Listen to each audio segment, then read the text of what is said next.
Baka naghahanap kayo ng heavy duty na heat gun mga padi na pwede yung gamitin sa maraming application sa business ninyo, kung ano pa man mga ginagawa ninyo mga padi. Ito yung marirecommend ko sa inyo mga padi. Itong Inco na HG 2058 mga padi. Heavy duty to mga padi, 2000 watts na heat gun mga padi. Meron siyang digital display dito mga padi. Ayan o.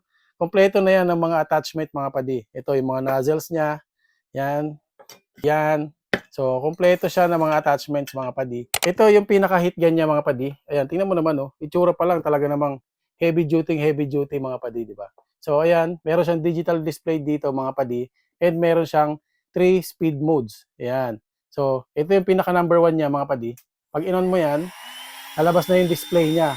So, yung number 1 niya mga padi, hindi mo ma-adjust yung pinaka-init niya. Yan. And then, kapag ni-number 2 mo siya, yan. Mas mababa yung buga ng hangin, pero pwede mong maset yung temperature niya up to 600 degrees Celsius mga padi. Ayan, kita nyo? Ayan, oh.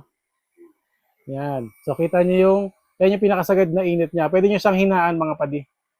Yan. Pipinitin nyo lang yung minus sign at may hinaan mo na yung pinakainit niya mga padi. And ito naman yung number 3 niya.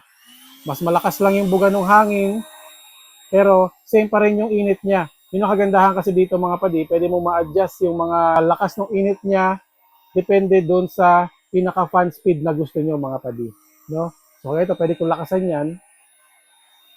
Oh, ayan, di ba?